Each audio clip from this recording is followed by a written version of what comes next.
Untuk saat ini, timnas Indonesia sangat membutuhkan pemain berposisi striker. Ya, posisi ini dianggap sebagai titik kelemahan timnas, sesuatu yang sangat wajar. Kini kabar terbaru malah mengatakan jika ada satu pemain keturunan yang siap dinaturalisasi oleh PSSI. Dia adalah Kelvin Verdonk, pemain Liga Belanda yang bermain sebagai bek kiri. Sebuah kabar yang cukup mengejutkan, karena lagi-lagi pemain yang dinaturalisasi adalah pemain berposisi bek. Lantas bagus apa Kelvin Verdonk? Berikut ini adalah ulasannya.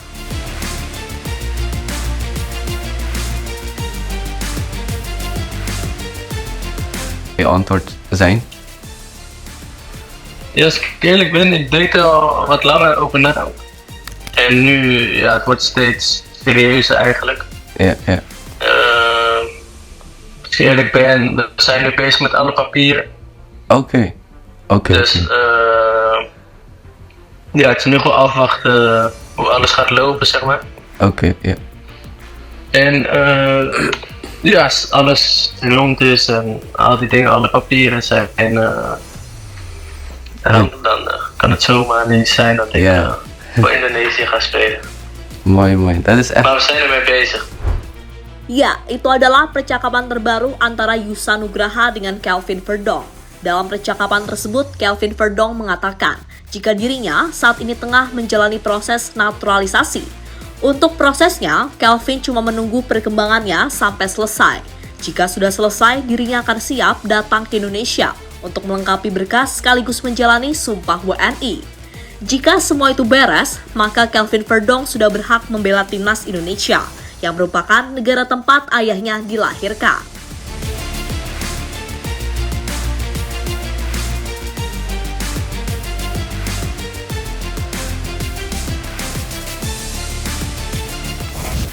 Lebih lanjut untuk hubungannya dengan Indonesia, Kelvin memiliki darah Indonesia dari sang ayah. Ya, seperti yang dikatakan tadi, ayah Kelvin berasal dari Indonesia, tepatnya Mulaboh, Aceh. Sementara sang ibu adalah orang asli Indonesia. Itu berarti jika melihat silsilah keluarga, Kelvin sudah memenuhi syarat untuk dinaturalisasi oleh timnas Indonesia.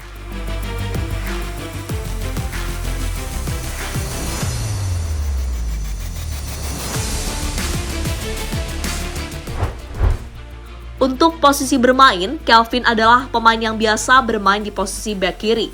Selain bek kiri, dirinya juga bisa bermain di posisi lain, seperti bek tengah hingga gelandang bertahan. Tentu sebuah kelebihan yang bisa dimanfaatkan oleh skuad Garuda. Dan pada musim ini, Kelvin terus diandalkan oleh timnya, Nijmegen di Liga Belanda, di mana dirinya mampu menjalankan perannya dengan baik, entah saat bertahan maupun membantu serangan. Kelebihan pemain yang satu ini terletak pada umpannya serta pembacaan permainan yang sangat baik.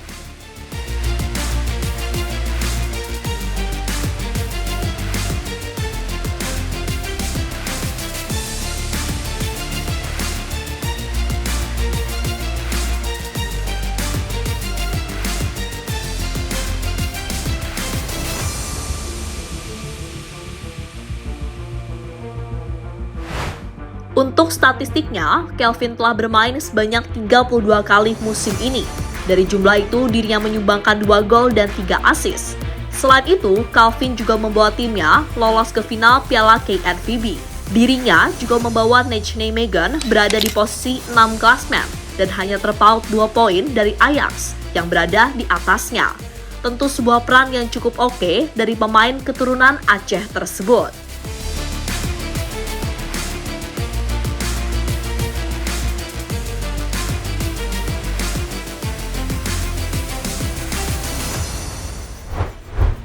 Kedatangan Kelvin membuat bek kiri timnas menumpuk. Jika Kelvin bergabung dengan timnas, maka skuad Garuda memiliki banyak pemain di posisi tersebut. Pemain yang dimaksud adalah Pratama Arhan, Shane Patinama, Nathan Choon, Edo Febriansyah, hingga yang terbaru, Kelvin Verdonk. Meski begitu, mari kita ambil sisi positifnya. Karena dengan adanya banyak pemain, Sinteyong jadi lebih mudah menerapkan strateginya.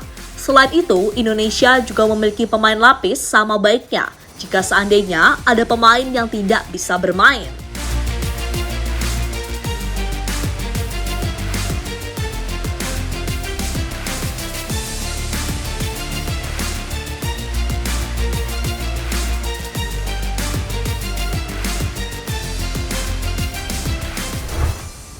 hasil belusukan Sinteyong di Belanda. Usut punya usut, Kelvin Verdonk ternyata adalah pemain hasil belusukan Sinteyong beberapa waktu yang lalu. Ya, saat itu STY pergi ke Belanda untuk mencari pemain keturunan, khususnya striker. Namun dalam hasil perburuan itu, Sinteyong bertemu dengan Kelvin. Selain Kelvin, pelatih asal Korea Selatan tersebut juga bertemu dengan Jens Spraven, pemain yang berposisi sebagai penyerang. Jika Kelvin Verdonk diproses, maka besar kemungkinan Jens Spraven bisa menjadi pemain selanjutnya yang bakal dinaturalisasi oleh PSSI.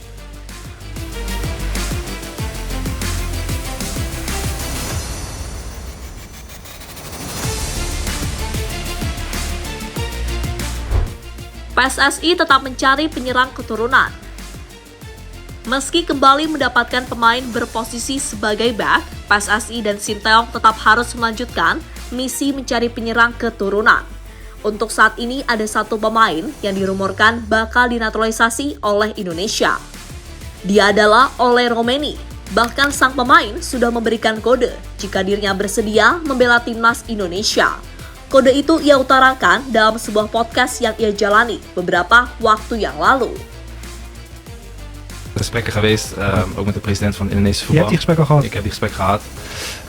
Ja, sowieso ook een hele eer, omdat het mijn oma is daar geboren en mijn moeder heeft daar ook. Dus aan die kant heb ik sowieso veel verhalen en ook wel gevoel bij. Hoe gaat die gesprek dan? Of is dat wel in Nederland geweest? En word je dan FaceTime met mijn zaakwaarnemer, wat ik zei met de president. En ja, dan heb je het gewoon over dat ze me graag erbij willen. En ja, dan luister ik het verhaal aan en dan laat ik het even allemaal bezinken. Ja. En zij vertellen me dan hoe het gaat. En ja, het is allemaal niet niks. Het wordt niet even zo 1, 2, 3 gefixt. Het is wel echt een project. Ja, hele procedure waar je doorheen moet. Ja. Dus ja, het is super interessant mensen. Dus het is een hele mooie kans sowieso. Ja. Maar op dit moment ja, nog te vroeg. Ben ik er nog niet. Gaat meer dat je gewoon als eer speelt. Ja, precies. Ja. Trots. En wat jij zegt, ik denk dat dat wel heel mooi.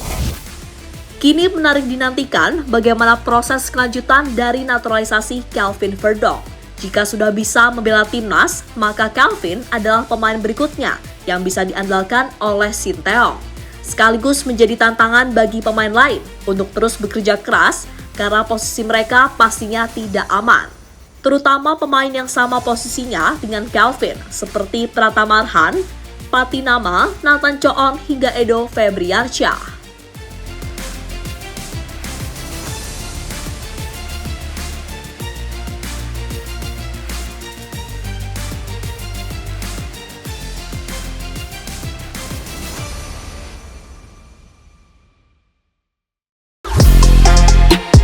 Halo, izin iklan sebentar ya guys. Jadikan ruangmu bernuansa timnas. Temukan beragam poster dinding, sepak bola dan timnas dengan desain menawan, kualitas premium dan harga yang tidak akan menguras kantong. Segera klik link Shopee di deskripsi video ini dan dukung timnas dengan sepenuh hati. Mulai dari dinding rumahmu.